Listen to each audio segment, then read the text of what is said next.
Hello class 8, আশা করছি তোমরা প্রত্যেকে ভীষণ ভালো আছো। লার্নিং উইথ এ প্রিয়ার আজকের আয়োজনে তোমাদের সবাইকে স্বাগত জানাচ্ছি। আমরা আজকে আলোচনা করছি তোমাদের ইউনিট 7-এর লেসন 4-এর পার্ট সি থেকে, এবং আমাদের পেজ নাম্বার হচ্ছে 89।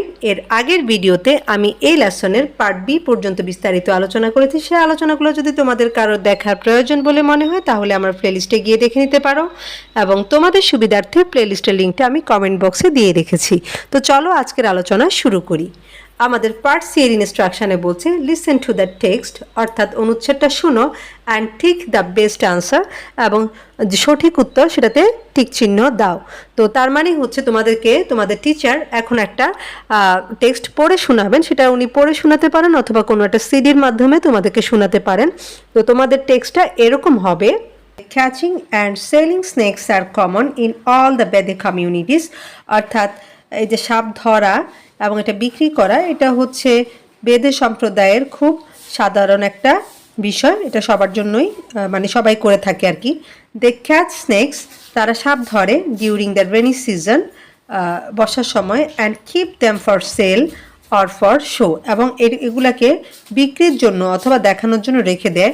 Females of the Bede families, অর্থাৎ বেদে সম্প্রদায়ের মহিলারা also contribute to the family income, তারা পরিবারের যে আয় সেখানে অবদান রাখে। উইথ পিটি ট্রেডস, বিভিন্ন ধরনের এই যে বাণিজ্যের ছোটোখাটো যে ব্যবসা বাণিজ্য রয়েছে সেগুলোর মাধ্যমে তারা হচ্ছে পরিবারের যে ইনকাম সেটাতে কন্ট্রিবিউট করার চেষ্টা করে। They sometimes go far from home, তারা অনেক মাঝে মাঝে তারা কী করে, ঘর থেকে দূরে যায় বা বাড়ি থেকে দূরে যায়। অন ফুট, পায়ে হেঁটে, টু সেল থিংস, জিনিসপত্র বিক্রি করার জন্য। অর্থাৎ তারা হচ্ছে জিনিসপত্র বিক্রি করার জন্য পায়ে হেঁটে তাদের যে ঘরবাড়ি সেখান থেকে অনেক দূরে যায়। The age old gypsy tricks, অর্থাৎ এই যে অনেক দিন ধরে চলে আসা যাযাবরদের যে ট্রিকগুলা, do not interest people much this days, এই সময়গুলোতে বা বর্তমানে মানুষজনকে খুব বেশি আকর্ষণ করে না। অর্থাৎ জিপসিরা যেই ধরনের ট্রিক দেখায় বা আগে দেখাতো আর কি, অনেক দিন ধরে তারা বছরের পর বছর ধরে বা প্রজন্মের পর প্রজন্ম ধরে তারা যে ধরনের ট্রিকগুলো মানুষকে দেখাতো, বর্তমানে কিন্তু মানুষটা এগুলাতে তেমন একটা ইন্টারেস্ট পায় না, সেই ব্যাপারটা এখানে বলছে।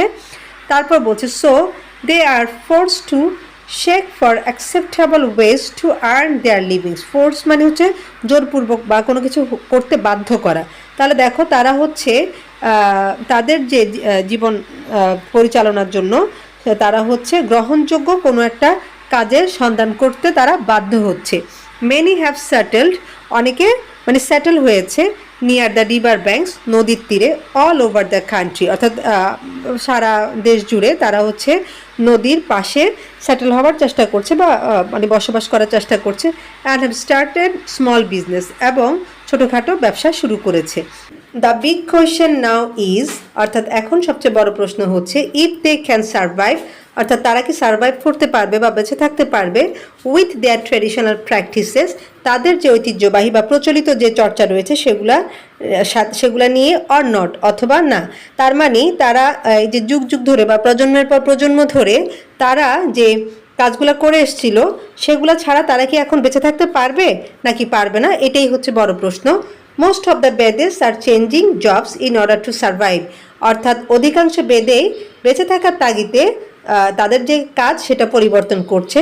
দে হ্যাভ নো আদার অপশনস, তাদের অন্য কোনো অপশন নেই। অ্যাজ আ রেজাল্ট, ফলশ্রুতিতে, the gypsy culture in Bangladesh is in a crisis, এই যে বেদে সম্প্রদায়ের যে সংস্কৃতি এটা এখন একটা ক্রাইসিসের মুখোমুখি হচ্ছে। It is the government's responsibility, এটা হচ্ছে সরকারের দায়িত্ব, to provide the Bedes with enough support, enough support মানে হচ্ছে পর্যাপ্ত সাপোর্ট বা সমর্থন, অর্থাৎ এটা হচ্ছে সরকারের দায়িত্ব যে বেদেদের জন্য পর্যাপ্ত যে সহযোগিতা সেটা সরবরাহ করা।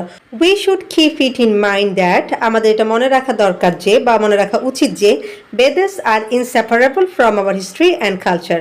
ইনসেপারেবল মানে হচ্ছে অবিচ্ছেদ্য, হিস্ট্রি মানে হচ্ছে ইতিহাস, কালচার অর্থ হচ্ছে সংস্কৃতি। অর্থাৎ এটা আমাদের মনে রাখা উচিত যে বেদেরা আমাদের ইতিহাস এবং আমাদের সংস্কৃতির অবিচ্ছেদ্য অংশ।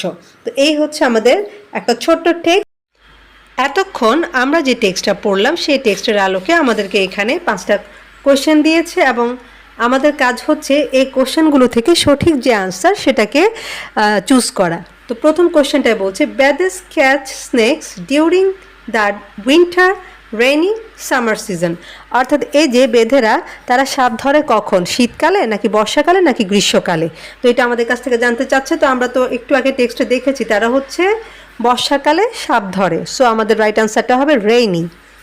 তারপর 2 নম্বরে বলছে females of the Bede families contribute to the family income or education or health with petty trades, অর্থাৎ এই যে বেদে পরিবারের যে মেয়েরা তারা ক্ষুদ্র ব্যবসার মাধ্যমে তাদের পরিবারের আয় নাকি শিক্ষা নাকি স্বাস্থ্যে অবদান রাখে। কোন ক্ষেত্রে অবদান রাখে? তারা অবশ্যই পরিবারের ইনকামের ক্ষেত্রে অবদান রাখে। সো আমাদের রাইট আনসারটা এখানে হবে ইনকাম। 3 নম্বরে বলছে they sometimes go vending far from home by rickshaw or on foot or by cart, অর্থাৎ তারা এই যে মাঝে মাঝে কী করে, তারা যে ঘর থেকে দূরে যায় তারা কিসে করে যায়, রিক্সা করে যায় নাকি পায়ে হেঁটে যায় নাকি এদের যে পেরি করার যে গাড়িগুলো রয়েছে সেগুলোতে যায়। তো আমরা দেখেছিলাম তারা হচ্ছে পায়ে হেঁটে যায়। সো আমরা রাইট আনসার দিব হচ্ছে অন ফুট। এরপর দেখো 4 নম্বরে বলছে যে many Bedouins have settled near the river banks or lake sides or seashore. river banks মানে হচ্ছে নদীর তীর, লেক সাইড মানে হচ্ছে লেকের পাশ, আর সিশোর মানে হচ্ছে সমুদ্র উপকূল। তো তারা কোথায় হচ্ছে তাদের বসতি স্থাপন করেছে? তারা হচ্ছে নদীর তীরে করেছে, তাই না? সো আমরা রাইট আনসারটা দিব রিভার ব্যাঙ্কস, নদীর তীরে।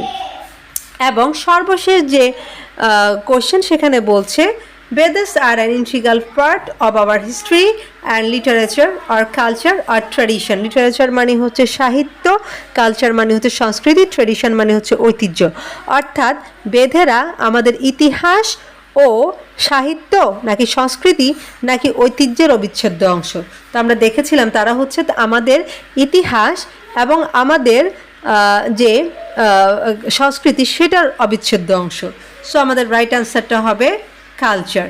এবার আমি চলে যাচ্ছি পার্ট ডিতে এবং সেখানকার ইনস্ট্রাকশানে বলছি ইমাজিন মানে কল্পনা করো বা মনে করো there is a boat school, অর্থাৎ একটা নৌকা বিদ্যালয় আছে ইন ইউর এরিয়া, তোমার এলাকায়, to teach river gypsy children, অর্থাৎ যাযাবর শ্রেণী বা বেদে সম্প্রদায়ের বাচ্চাদের শিক্ষা দেওয়ার জন্য। মানে মনে করো যে বেদে শিশুদের শিক্ষা দেওয়ার জন্য তোমার এলাকায় একটা নৌকা বিদ্যালয় আছে। রাইট আ শর্ট কম্পোজিশন, এখন কি করবা, একটা ছোট্ট রচনা লিখবে about how you can help the gypsy children with learning. Learning মানে হচ্ছে শিখন বা শিক্ষা, অর্থাৎ এদের শিক্ষায় সহযোগিতা করার মতো বা তুমি কিভাবে এই যে বাচ্চারা বা বেদেদের যে শিশুরা তাদেরকে শিক্ষায় সহযোগিতা করতে পারো সে সম্পর্কে একটা সংক্ষিপ্ত রচনা লিখো। তো আমরা আনসারটা এইভাবে দিতে পারি। আমি লিখেছি এইভাবে যে এটা নাম দিয়েছি helping river gypsy children with learning, এবং লাইনটা শুরু করলাম এইভাবে যে there is a boat school in my area for river gypsy children, অর্থাৎ বেদেদের বাচ্চাদের জন্য আমার এলাকায় একটা নৌকার বিদ্যালয় রয়েছে। I want to help them, আমি তাদেরকে সাহায্য করতে চাই উইথ দেয়ার লার্নিং, তাদের শিক্ষার ক্ষেত্রে। I can teach them English, Bangla and mathematics after school, আমি তাদেরকে আমার স্কুল ছুটির পর বাংলা, ইংরেজি এবং গণিত শেখাতে পারি। I can donate books, notebooks, pens and pencils, আমি তাদের জন্য বই, খাতা, কলম, পেন্সিল এগুলি ডোনেট করতে পারি। I will encourage them to attend classes regularly, এবং তাদেরকে নিয়মিত স্কুলে আসার ব্যাপারে আমি উৎসাহ দিতে পারি। I can also help them with homework and reading, আমি তাদেরকে বাড়ির কাজ এবং পড়ার ক্ষেত্রে সাহায্য করতে পারি। I will tell my friends and neighbours, আমি আমার বন্ধুবান্ধব এবং প্রতিবেশীদের বলতে পারি to support the boat school, এই নৌকার বিদ্যালয়কে সমর্থন করার জন্য। We can arrange cultural programmes, আমরা সাংস্কৃতিক কার্যক্রমের আয়োজন করতে পারি। অ্যান্ড ফান অ্যাক্টিভিটিস, এবং মজার মজার কর্মকাণ্ডেরও আয়োজন করতে পারি। টু মেক লার্নিং এনজয়েবল, শিখন কার্যক্রমকে মজাদার বা উপভোগ্য করার জন্য, অর্থাৎ তাদের শিক্ষা কার্যক্রম যাতে করে আনন্দের হয় সেটার জন্য আমরা কি করতে পারি, এদের সাংস্কৃতিক কার্যক্রম এবং বিভিন্ন ধরনের মজার কার্যক্রম আমরা করতে পারি। আই বিলিভ, আমি বিশ্বাস করি, education can change their lives, অর্থাৎ আমি বিশ্বাস করি যে শিক্ষা তাদের যে জীবন সেটা পরিবর্তন করতে পারে and help them build a better future, এবং একটা ভালো ভবিষ্যৎ নির্মাণে সাহায্য করতে পারে। Everyone should come forward to help river gypsy children get a good education, এবং ভালো শিক্ষার জন্য বা মানে উন্নত শিক্ষার জন্য এই যে বাচ্চাদের ক্ষেত্রে সবার এগিয়ে আসা উচিত, অর্থাৎ বেদে সম্প্রদায়ের শিশুদের সুশিক্ষার জন্য সকলের এগিয়ে আসা উচিত। তো এই হচ্ছে আমাদের টোটাল আনসারটা।